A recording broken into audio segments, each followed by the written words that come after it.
ऐसे ही अगर कोई सामान खरीदना है या फिर शॉर्ट टर्म कैश लोन लेना है तो इसके लिए बैंक ने क्रेडिट कार्ड दिया है। और ये सबको नहीं दिया है, ये उन कस्टमर्स को दिया है जिनके ऊपर बैंक को भरोसा है कि हर महीने काम करके ये लोग कमाई कर लेते हैं। अब देखिए, जो बैंक है ये कोई मैन्युफैक्चरिंग प्लांट लगा के कमाई नहीं करता है। बैंक के अंदर लोग अपना पैसा जमा करते हैं और उस पैसे को बैंक लोन पे देता है और इंटरेस्ट कमाता है।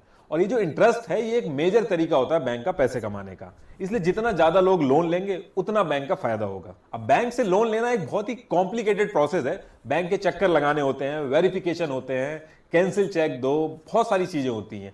इसलिए इंसान के सामने जब बहुत बड़ी मजबूरी होती है तभी वो लोन लेता है। इसलिए बैंक ने क्रेडिट कार्ड देना स्टार्ट किया, जो कि एक तरह का जो लोन है उसका शॉर्टर वर्जन है और उसका एक्सेस बहुत ही इजी है। इसमें बैंक ने अपने ट्रस्टवर्दी कस्टमर्स को एक तरह का इजी एक्सेसिबल डिजिटल कार्ड दे दिया ताकि लोगों की थोड़ी आदत खराब हो। क्योंकि जब कोई क्रेडिट कार्ड लेता है तो उसको ऐसा नहीं लगता कि वो कोई लोन ले रहा है, ये बस ऐसा लगता है कि अगर जरूरत पड़ेगी तो इमरजेंसी के लिए होना चाहिए, तो इसको रख लेते हैं। और जैसे ही वो क्रेडिट कार्ड रखता है तो बैंक इंट्रोड्यूस करता है ऑफर्स, और ऑफर्स भी बहुत इंटरेस्टिंग होते हैं। 50 दिन तक बिना किसी इंटरेस्ट के लोन, और मन करे तो साल 2 साल में ईएमआई कर करके देते रहो, cashback, reward points, free movie tickets, no cost EMI. लेकिन आपने कभी ना कभी सोचा जरूर होगा कि बैंक ये सारी चीजें फ्री में दे क्यों रहा है। अब लाख रुपए का आईफोन है, वो साल भर के लिए आपको नो कॉस्ट ईएमआई पे दे रहा है बिना किसी इंटरेस्ट के, तो उसमें उसका फायदा क्या है? वो भी एक अनजान आदमी को दे रहा है। आज की डेट में जहां हवा लोग गुब्बारे में बांध के बेच दे रहे हैं, वहां पे बैंक सारी चीजें फ्री में क्यों दे रहा है? देखिए, बैंक इतने स्टाफ की सैलरी और मार्केटिंग पे पैसा लगा के चैरिटी करने नहीं बैठा है। वो जब तक कमाएगा नहीं तब तक कोई चीज आपको नहीं देगा। इन सब चीजों का पैसा आपकी जेब से लिया जाता है, और वो कैसे लिया जाता है आपको अभी सब समझ में आ जाएगा। देखिए, जब आप क्रेडिट कार्ड यूज करते हैं तो क्रेडिट कार्ड यूज करने के कुछ रूल्स होते हैं, जिसे बैंक ने नाम दिया है क्रेडिट कार्ड साइकिल। अगर एक एग्जांपल से समझे तो एक क्रेडिट कार्ड है जिसकी साइकिल 1 अप्रैल से 1 मई तक है। इसका मतलब ये हुआ कि 1 अप्रैल से 1 मई तक आप जितनी भी शॉपिंग करोगे उसका बिल नेक्स्ट डे यानी कि 2 मई को जनरेट होगा, और जो उसकी पेमेंट होगी आप 20 दिन के बाद कर सकते हो। इसका मतलब कि 2 अप्रैल को अगर आपने कोई चीज खरीदी है तो 50 दिन तक का टाइम मिलता है आपको पेमेंट करने का। और बैंक आपको इतना टाइम इसलिए देता है क्योंकि ये जो 1 मंथ का टाइम है, 1 मई से 1 अप्रैल तक का, इसमें आप क्रेडिट कार्ड का यूज करके ज्यादा से ज्यादा शॉपिंग करें और आपके हर ट्रांजैक्शन से बैंक को फायदा हो। देखिए, सबसे पहला तरीका होता है बैंक का आपसे कमाने का। देखिए, पूरा गेम समझने के लिए आपको एक चीज समझनी होगी, वो है नेटवर्क कंपनी। नेटवर्क कंपनी यानी कि visa, master card, American express, ये सारी नेटवर्क कंपनी होती हैं। और इंडिया की नेटवर्क कंपनी का नाम है रुपे। देखिए, आज से काफी टाइम पहले जब एटीएम नया नया आया था तो जिस बैंक का डेबिट कार्ड होता था आप उस बैंक के एटीएम पे जाके पैसा निकाल सकते थे। अगर आईसीआईसी बैंक का डेबिट कार्ड है तो आप आईसीआईसी बैंक के एटीएम पे जाके ही पैसा निकाल सकते हैं। जबकि एटीएम मशीन और डेबिट कार्ड की जो टेक्नोलॉजी है वो हर बैंक की सेम थी। अगर बैंक चाहते तो एक दूसरे के एटीएम को यूज करने दे सकते थे, लेकिन उसके बाद भी यूज नहीं करने देते थे। और वो इसलिए नहीं करने देते थे क्योंकि उसके लिए कस्टमर की डिटेल्स बैंक को आपस में शेयर करनी पड़ती, और अगर ऐसा होता तो उनके कस्टमर की डिटेल्स उनके कॉम्पिटिटर के पास चली जाती। अब आईसीआईसी बैंक के जो प्रीमियम कस्टमर हैं उनकी डिटेल्स अगर एचडीएफसी के पास चली जाए तो एक तरह का डर है कि कहीं एचडीएफसी उनके प्रीमियम कस्टमर्स को रीच करके कोई अच्छा ऑफर ना दे दे और उनको अपना कस्टमर ना बना ले। पता चले एक एटीएम मशीन को यूज करवाने के चक्कर में दोनों बैंक एक दूसरे के कस्टमर्स को रीच कर रहे हैं। और आप देखोगे कोई भी बिजनेस हो, कोई भी अपने कॉम्पिटिटर को अपने कस्टमर का डेटा नहीं शेयर करेगा। तो जो उनका डर था वो काफी जेन्युइन था। अब यहां पे नेटवर्क कंपनी पिक्चर में आती है, जैसे कि visa, master card, American express, RuPay. इन्होंने कहा कि ऐसे तो हर बैंक का नुकसान है, पूरे इंडिया में मशीन बहुत लगानी पड़ेगी, बहुत सारा पैसा लगाना पड़ेगा और इंफ्रास्ट्रक्चर भी बहुत बड़ा लगाना पड़ेगा। तो आप एक काम ये करो कि कस्टमर की डिटेल्स आप आपस में मत शेयर करो, ये डिटेल्स आप हमें दे दो। जब कोई एटीएम लेके आएगा हम उसकी डिटेल्स खुद वेरीफाई करेंगे, और जैसे डिटेल्स वेरीफाई होंगी आप एक दूसरे को अपने एटीएम में जो ट्रांजैक्शंस हैं वो परफॉर्म करने देना। और रही बात कस्टमर की जो डिटेल्स हैं वो हम किसी से भी शेयर नहीं करेंगे, हम अपने पास एकदम सिक्योर रखेंगे। और इस चीज को हर बैंक ने एक्सेप्ट कर लिया, और तब से कोई भी बैंक का डेबिट कार्ड हो आप किसी भी बैंक के एटीएम में जाके पैसा निकाल सकते हैं। और सेम इसी तरीके से आपके पास किसी भी बैंक का क्रेडिट कार्ड हो और दुकानदार के पास किसी भी बैंक की मशीन हो, सब में चल जाती है। ये सब होता है वीजा, मास्टर कार्ड, इन सब की वजह से। जितने भी लोग कार्ड यूज करके पैसे का ट्रांजैक्शन करते हैं सबका डेटा इन नेटवर्क कंपनीज के पास होता है। ये जो वीजा और मास्टर कार्ड है ये सारी अमेरिकन कंपनी है, लेकिन गवर्नमेंट ने ये रूल लगाया हुआ है कि कंपनीज को इंडिया का सारा डेटा इंडिया के अंदर ही रखना होगा, इसलिए इनके जो डेटा सेंटर होते हैं वो इंडिया के ही अंदर होते हैं। वीजा, मास्टर कार्ड का यूज करके आप ऑल ओवर वर्ल्ड में कहीं भी ट्रांजैक्शन कर सकते हो, और दुनिया का कोई भी बैंक हो वो बस नेटवर्क कंपनी से आपका डेटा वेरीफाई करेगा और ट्रांजैक्शन करने देगा। अब देखिए, जो नेटवर्क कंपनी है इतना कुछ कर रही है, अपना डेटा सेंटर मेंटेन कर रही है, तो ये सब फ्री में तो करेंगे नहीं। हर ट्रांजैक्शन पे एक नेटवर्क कंपनी और बैंक कैसे पैसे कमाता है ये एक एग्जांपल से समझते हैं। देखिए, जब आप अपना क्रेडिट कार्ड निकाल कर कोई सामान खरीदते हो तो हर ट्रांजैक्शन में 4 पार्टी इन्वॉल्व होती हैं: network company, issuer bank, acquiring bank और शॉपकीपर। नेटवर्क कंपनी आपको बता ही दिया है। दूसरा होता है इशूअर बैंक। इशूअर बैंक वो बैंक होता है जिस बैंक का आपके पास क्रेडिट कार्ड होता है। अगर आपके पास एचडीएफसी बैंक का क्रेडिट कार्ड है, इस केस में इशूअर बैंक जो है वो होगा एचडीएफसी बैंक। तीसरा होता है एक्वायरिंग बैंक। दुकानदार जिस बैंक की मशीन यूज करके आपके क्रेडिट कार्ड से पैसा काटता है, उस बैंक को कहते हैं एक्वायरिंग बैंक। अगर दुकानदार के पास आईसीआईसी बैंक की मशीन है तो उस केस में एक्वायरिंग बैंक जो होगा वो आईसीआईसी बैंक होगा। और चौथा आदमी होता है दुकानदार। अब मान लीजिए आपने 100 रुपए का सामान खरीदा है, उसकी पेमेंट के लिए आपने एचडीएफसी बैंक का क्रेडिट कार्ड निकाला और दुकानदार ने आईसीआईसी बैंक की मशीन में आपका कार्ड लगा के पैसे काट लिए। तो इस केस में एचडीएफसी हो गया इशूअर बैंक और आईसीआईसी हो गया एक्वायरिंग बैंक। तो जैसे ही आप अपने क्रेडिट कार्ड मशीन में लगाओगे, नेटवर्क कंपनी यानी कि visa, master card, American express वो इस ट्रांजैक्शन की डिटेल्स खुद वेरीफाई करके इशूअर और एक्वायरिंग बैंक को अप्रूवल दे देगी। और जैसे ही नेटवर्क कंपनी से अप्रूवल आएगा, इशूअर बैंक जो है वो एक्वायरिंग बैंक को 98 रुपीज देगा और 2 रुपए अपने पास रखेगा। और जो एक्वायरिंग बैंक है उस 98 रुपीज में से 1 रुपए अपने पास रखेगा और 97 रुपीज दुकानदार को दे देगा। अब ये जो एक्वायरिंग बैंक है उस बचे हुए 1 रुपए में से 50 पैसा नेटवर्क कंपनी को देगा और 50 पैसे अपने पास रख लेगा। एक 100 रुपए की ट्रांजैक्शन से 2 रुपए जिस बैंक का क्रेडिट कार्ड आपके पास था, तेरी भैंस को मारू चौक पे, इधर उधर से बुक करके मत पछताओ।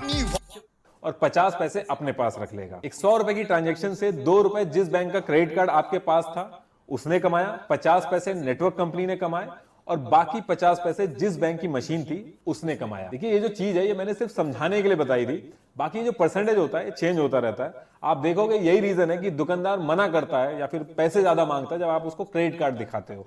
और ये जो मेट्रो सिटी के दुकानदार होते हैं या फिर मॉल के अंदर जो दुकानदार होते हैं, ये एक कदम और आगे होते हैं। ये पहले से ही अमाउंट प्रोडक्ट के अंदर ऐड कर देते हैं। ये अमाउंट बहुत छोटा लग रहा है, लेकिन जब पूरे वर्ल्ड में इतने सारे ट्रांजेक्शन होते हैं तो ये बहुत ही बड़ा अमाउंट हो जाता है। यही रीजन है कि वीजा, मास्टर कार्ड इतनी तेजी से आगे बढ़ रहे हैं। वीजा कंपनी की जो वैल्यूएशन है वो $450 बिलियन से भी ज्यादा की है और मास्टर कार्ड की वैल्यूएशन करीब $340 बिलियन की है। ये कंपनीज दुनिया की सबसे बड़ी पेमेंट प्रोसेसिंग इंस्टीट्यूट्स हैं और इनकी ग्रोथ भी लास्ट 5 से 10 साल में काफी अच्छी रही है। अब सोचने की बात यह है कि जो वीडियो है ये आप यूट्यूब पे ही तो देख रहे हो। क्रेडिट कार्ड से आप नेटफ्लिक्स या फिर स्पॉटिफाई का जो है सब्सक्रिप्शन लेते हो या अमेजॉन से शॉपिंग करते हो अपने एप्पल के आईफोन से। तो ये जो सारी कंपनीज हैं ये यूएस बेस्ड ही तो हैं। अभी रीसेंट करेक्शन की वजह से major US companies like Amazon, Google, Tesla और एप्पल के स्टॉक प्राइसेस काफी कम हुए हैं और एक्सपर्ट बोल रहे हैं कि ये बेस्ट टाइम है यूएस स्टॉक में इन्वेस्ट करने का, क्योंकि ये जो बड़ी कंपनी है ये लॉन्ग टर्म में जरूर ग्रो करेंगी। पहले इंडिया से यूएस स्टॉक्स में इन्वेस्ट करने में काफी commission, paper work, brokerage charges लगते थे, पर अब आईएनडी मनी ऐप से आप इंडिया से यूएस स्टॉक में बिना किसी ब्रोकरेज, कमीशन या अकाउंट ओपनिंग फी के इन्वेस्ट कर सकते हैं। सबसे अच्छी बात है कि इस ऐप से आप फ्रैक्शंस में भी स्टॉक्स खरीद सकते हैं और यूएस स्टॉक्स में मंथली या वीकली एसआईपी भी सेटअप कर सकते हैं सिर्फ 500 रुपए से। और मैं आपको आईएनडी मनी के साथ मिलकर एप्पल कंपनी के स्टॉक्स वर्थ ₹750 बिल्कुल फ्री में दे रहा हूं। आपको बस डिस्क्रिप्शन लिंक से आईएनडी मनी ऐप डाउनलोड करना है और उस पर साइन अप करना है और अपने फ्री यूएस स्टॉक अकाउंट में फर्स्ट टाइम फंड्स डिपॉजिट करने पर आपको ₹750 के एप्पल स्टॉक फ्री में मिल जाएंगे। तो पोर्टफोलियो डाइवर्सिफिकेशन के पॉइंट से आप आईएनडी मनी से अपनी यूएस स्टॉक इन्वेस्टमेंट जर्नी शुरू कर सकते हैं। देखिए, जब एक ट्रांजैक्शन होता है तो इस पूरे केस में जो इशूअर बैंक होता है, जिस बैंक का कस्टमर क्रेडिट कार्ड यूज करता है, वो सबसे ज्यादा मुनाफा रखता है अपने पास। ये तो एक तरीका हो गया। इसके साथ साथ इशूअर बैंक जो है वो और भी कई तरीके से पैसे कमाता है। Transaction charges, late payment charges, EMI interest charges, cash withdrawal fee, over limit fee, annual fee, इसके अलावा भी कई कंपनी से टाई अप करके, पॉइंट रिडीम करके, ऐसे कई तरीके हैं जिससे इशूअर बैंक काफी पैसे कमाता है। यही रीजन है कि हर बैंक चाहता है कि वो हर केस में इशूअर बैंक बने। इसलिए आपको बैंक कैसे भी करके अपने बैंक का क्रेडिट कार्ड देना चाहता है और इशूअर बैंक बनने के लिए बैंक मॉल से लेके आपके फोन, एसएमएस तक हर जगह अपने स्टाफ को आपके पीछे लगा देता है कि कैसे भी करके आप उसका क्रेडिट कार्ड ले लो। जितना पुश बैंक आपको एक क्रेडिट कार्ड के लिए करता है उतना किसी भी चीज के लिए नहीं करता। एक बैंक को क्रेडिट कार्ड देने से कितना फायदा होता है, इस बात का अंदाजा आप इस चीज से लगा सकते हैं कि 12.7% लोग क्रेडिट कार्ड डिफॉल्ट कर देते हैं, पैसा नहीं दे पाते हैं, उसके बाद भी बैंक फायदे में रहता है। इसके बाद भी ये लोग यही नहीं रुकते हैं, कई तरीके की ट्रिक्स खेलते हैं आपके साथ। ये जो नो कॉस्ट ईएमआई आपको बोलते हैं, इसमें भी आपका नुकसान होता है। नो कॉस्ट ईएमआई को लेके आरबीआई को नोटिस जारी करना पड़ा कि ये एक तरह का धोखा है जो मोस्टली कंपनियां करती हैं। इसमें चीजें छुपाई जाती हैं कस्टमर से। जानबूझ के इसका नाम नो कॉस्ट ईएमआई रखा गया है। आप ट्राई करके देख लेना, ये कभी भी इसको नो इंटरेस्ट या फिर इंटरेस्ट फ्री ईएमआई नहीं बोलते हैं, क्योंकि अगर वो ऐसा करेंगे तो लीगली वो गलत साबित हो जाएंगे कोर्ट में। अब ये जो नो कॉस्ट ईएमआई है, ये काम कैसे करती है, इसको एक मोबाइल के एग्जांपल से समझते हैं। अगर किसी कस्टमर को मोबाइल खरीदना है तो कस्टमर के पास 3 ऑप्शन होते हैं। पहला तो हर जगह पे जाके रेट चेक करे और जहां से सस्ता मिले वहां से जाके ले ले, वो चाहे ऑनलाइन या फिर ऑफलाइन। लेकिन बैंक ऐसा नहीं चाहता है। बैंक चाहता है कि आप क्रेडिट कार्ड यूज करो और ईएमआई पे लो। सबसे पहला बेनिफिट तो ये होता है कि प्रोडक्ट ज्यादा बिकता है। अब पहले जहां मोबाइल कंपनी 1000 मोबाइल बेच के 10,000 कमा रही थी, अब हो सकता है वो 3000 मोबाइल बेच के 30,000 कमाने लगे, क्योंकि ईएमआई के ऑप्शन से लोगों की परचेजिंग पावर बढ़ जाती है और लोग ज्यादा खरीदते हैं। और जब मोबाइल कंपनी ज्यादा कमाएंगी तो बैंक के साथ वो प्रॉफिट भी ज्यादा शेयर करेंगी। दूसरी चीज, जैसे ही आप ईएमआई से कुछ लेते हैं तो ये एक लोन की तरह एक्ट करता है और आपको एक लोन प्रोसेसिंग फीस देनी होती है। वो आपको बताया नहीं जाता, वो बाद में जब आप स्टेटमेंट देखते हैं तो उसमें लिखा हुआ आता है। ये आपके मोबाइल की कीमत को बढ़ा देता है। और तीसरी चीज, जो इंटरेस्ट का अमाउंट होता है वो पैसा टोटल प्राइस में ही ऑलरेडी ऐड कर दिया जाता है। और जैसे ही आप ईएमआई का ऑप्शन ऑप्ट करते हो, जितने भी आपके ऑफर होते हैं वो सब कैंसिल कर दिए जाते हैं और इस तरीके से भी मोबाइल का प्राइस एक तरह से बढ़ जाता है। और एक चीज नो कॉस्ट ईएमआई के ऑप्शन में और होती है, पहले ये इंटरेस्ट अमाउंट आपसे लेते हैं और जब आपकी ईएमआई पूरी होती है तो कैशबैक या बोनस बोल के आपको वापस करते हैं। अगर किसी को आपसे इंटरेस्ट नहीं लेना ईएमआई पे तो पहले लेकर आपको वापस क्यों करेगा? वो डे 1 से नहीं लेगा। वो इसलिए क्योंकि जो इंटरेस्ट अमाउंट होता है उस पर जीएसटी लगता है और ये जो जीएसटी का अमाउंट होता है ये भी कस्टमर को देना होता है। वो भी आप अपना स्टेटमेंट खोल के देखोगे तो उसमें लिखा हुआ मिलेगा, लेकिन ये चीज भी आपको बताई नहीं जाती है और इससे भी मोबाइल का प्राइस बढ़ जाता है। कुछ क्रेडिट कार्ड कंपनी ऑफर देती है और कहती है शुरू के 6 मंथ पे इंटरेस्ट नहीं लगेगा, उसके बाद की जो बची हुई 6 ईएमआई है उन पे इंटरेस्ट लगेगा। उस केस में ये लोग इंटरेस्ट रेट बढ़ा के अपना अमाउंट कवर करते हैं। अगर 12% का इंटरेस्ट रेट चल रहा है तो शुरू के 6 महीने इंटरेस्ट नहीं लेंगे और बाद के जो 6 महीने बचे हैं उसमें 24% का इंटरेस्ट लेते हैं। और ईएमआई के ऑप्शन में आप मोल भाव भी नहीं कर पाते हो, तो 1-2 हजार का नुकसान वो भी होता है। ऐसे कर करके जो इंटरेस्ट आप बचाते हो उसकी जगह आपको डबल अमाउंट पे करना होता है। और ये उस केस की बात है जहां पे ये कह रहे हैं कि नो कॉस्ट ईएमआई, और जहां पे इन्होंने ये बोला कि इंटरेस्ट लेंगे वहां पे और ज्यादा महंगा हो जाता है। नो कॉस्ट ईएमआई ये पुराने या आउटडेटेड प्रोडक्ट में रखते हैं जो नहीं बिकते हैं। नो कॉस्ट ईएमआई का सिंपल सा फंडा है, सेल मोर, सेल फास्ट और सेल आउटडेटेड। तो देखिए, अब आप कहोगे कि क्रेडिट कार्ड किसी को यूज भी करना चाहिए कि नहीं। देखिए, क्रेडिट कार्ड से एक इंसान को यह लगता है कि उसके पास पैसे हैं, जबकि उसके पास पैसे नहीं हैं।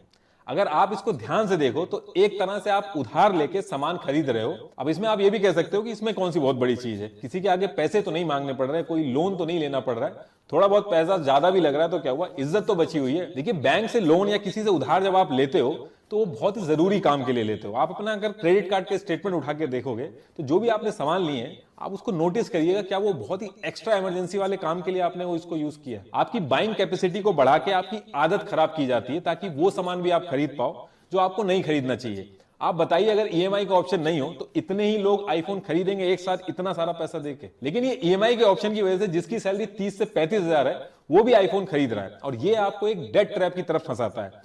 पहले तो आप 1.5 लाख का फोन ज्यादा इंटरेस्ट देके 2 लाख में खरीदते हो, और उसके बाद जो नौकरी आप अपनी शर्तों पे कर रहे होते हो अब वो मजबूरी में करनी पड़ती है आपको। इसके ऊपर से आपको मिनिमम अमाउंट का जो ऑप्शन दिया जाता है ये एक ऐसा ट्रैप है कि अगर आप मिनिमम पेमेंट करते रहोगे तो आप पूरे साल पैसा भरते रहोगे, उसके बाद भी पूरा नहीं हो पाएगा। और बैंक चाहते हैं कि आप मिस करो ईएमआई ताकि इनके बाकी के ऑप्शन भी खुल जाएं। ये जो लेट पेमेंट पे पेनल्टी लगती है ये 2 से 3% ये मंथली होती है।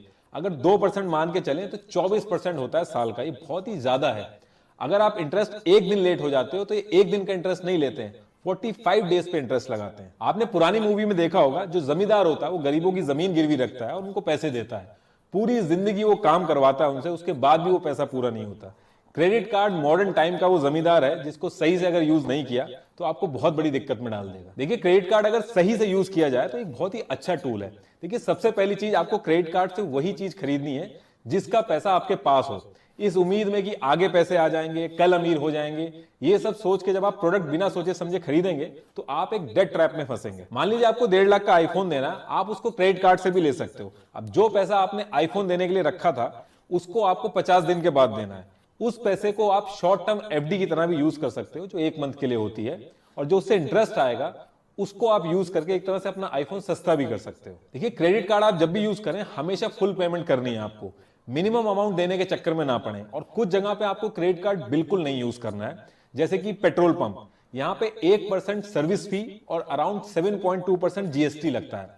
सर्विस फी तो फिर भी कुछ केसेस में रिफंड हो जाती है, लेकिन जीएसटी आपको देना होगा। दूसरा, आईआरसीटीसी में जब आप बुकिंग करते हो तो उसमें 1 से 2% एक्स्ट्रा लगता है, उस टाइम पे आपको क्रेडिट कार्ड बिल्कुल यूज नहीं करना है। पेटीएम, जीपे, अमेजॉन पे, इन सबके वैलेट में पैसा ऐड करने के लिए क्रेडिट कार्ड बिल्कुल यूज नहीं करना है। 2 से 3% फी पे करनी होती है, प्लस जीएसटी अलग से देना होता है। दूसरा, आपको किसी भी कीमत पे क्रेडिट कार्ड से कैश विड्रॉ नहीं करना है, वरना आप एक बहुत ही बुरे डेट ट्रैप में फंसेंगे।